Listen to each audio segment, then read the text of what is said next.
There's this idea in the personal finance world that the big, infrequent purchases are the ones that you really need to focus on getting right. And while that might be true financially, being richer and having more access to those big purchases doesn't necessarily mean that you're going to get to experience luxury more often. And while I can attest that I definitely get a dopamine boost from saving up over a long period of time and then finally getting to buy something that I've been saving for, like my new car, that's not actually the most efficient way to buy happiness according to science. So today I want to talk about areas where money can buy happiness. According to behaviorists and scientists, small experiential luxuries that you can infuse into your everyday life are actually more predictive of long-term happiness than those infrequent large purchases. But not all small purchases are created equal. In fact, there are 3 specific areas of your life that tend to offer the highest ROI simply because of the amount of time or frequency we spend within or around them. And there are ways to indulge in these areas more frequently without really spending much incremental money. So we'll start with area number 1, which is our homes. What's around us, our environments, can really help boost our mood and help engender this longer term lasting satisfaction. It's probably no surprise that being in nature is good for you, so maybe after this video, go outside, touch some grass. But there's proof that living in nature and being in beautiful spaces, whether that's indoor or outdoor, can actually make us healthier. Not to mention the mental health benefits from things like decluttering and redecorating. And because this is a personal finance show, after all, I figured I would just quickly talk through a few specific low-cost ways to enhance our homes. The first is swapping out your light bulbs with warmer lights, or replacing harsh overhead lighting with things like lamps and candles. The second is totally free. It's moving around your furniture or tossing out clutter that tends to get in the way. The third is really a middle finger to the neutral minimalist movement, which is surrounding yourself with reminders of the things you love, whether that's people, places, things. The fourth is investing in a couple of neutral items like pillows or blankets, other small things that you can swap out seasonally that are going to keep things fresh and stimulating, but without having to redecorate everything. And sometimes even spending a little bit more money to upgrade a piece of furniture you spend a lot of time on can be an incredible investment. And it doesn't have to be expensive. So for example, my husband and I, we are seriously couch potatoes.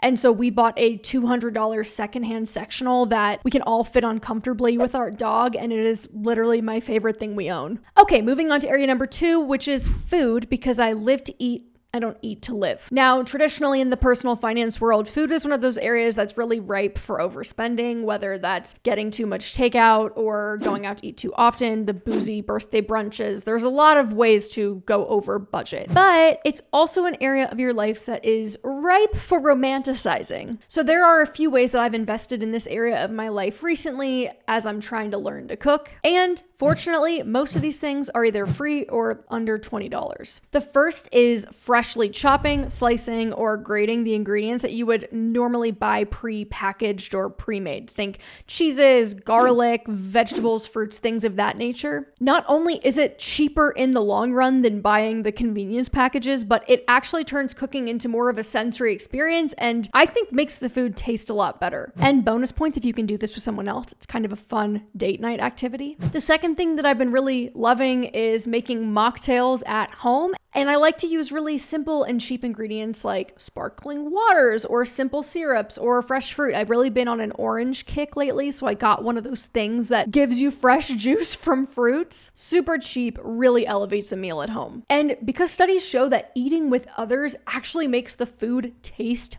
better, I think there is something to be said for like the potluck dinner party with friends. The reason I love these little hacks, these little luxuries, is that it elevates our baseline, it enhances our experience of our lives, but it doesn't detract from our financial goals, which are often one of the most important things to us. But importantly, it doesn't feel like you're having ice soup or ramen for dinner every night, though ramen does kind of slap, so no judgment from me. And finally, area number 3, which is our bodies, which tends to be something I think people kind of overlook weirdly. It's the same way that you might think, oh, going out to this one really fancy dinner is going to be super rewarding, but sometimes it might be worth taking some money that you were going to spend on like one fancy outing and investing in some everyday clothes that fit, or maybe underwear without holes in them or pants without a crotch rip. I don't know about you, but I'd be happy to pare back on maybe one night out in order to invest in socks that my toes aren't jutting out of in every direction. And while I don't think I have to make the scientific case to make the self-care point stick, if you need some additional convincing, here are a few of my favorite ways to elevate the everyday luxury of this area without breaking the bank. You can add eucalyptus leaves or essential oils to your shower. This is super easy and cheap, and it really elevates the entire 10-minute experience. Then there's making it a priority to replace things like your undergarments and your towels after they start to get too worn. This is an easy one to overlook, but frankly, these are very low-cost items typically that you're literally using every single day or wearing every single day, so it kind of makes sense to elevate them just a little bit. And the third is just simply spending more time in slower environments. Environments where you're not going to be super overly stimulated, where your body and mind can really subconsciously slow down a little bit. So think places like cafes or parks or libraries. These spaces are either free or have a very low cost of entry in the form of buying a coffee at a cafe. And honestly, one of my favorite little luxuries recently has been either working from my couch or having a blank slate Saturday where I basically intentionally laze around for the better part of the day. And that's probably easier said than done if you have kids, so forgive me, but streaming series and movie marathons, they are cheap to the point of being almost free, especially if you're a password sharer, but they just feel so indulgent. I think the point is that little luxuries are not reserved for the wealthy, and we don't always have to whip out a credit card to enjoy the day-to-day experience of our lives more. These small,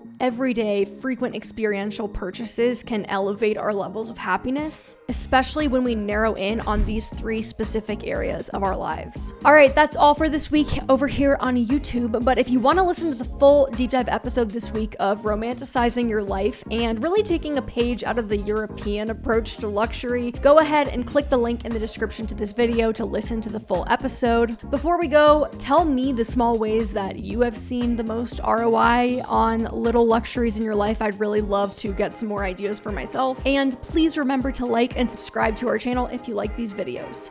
Bye!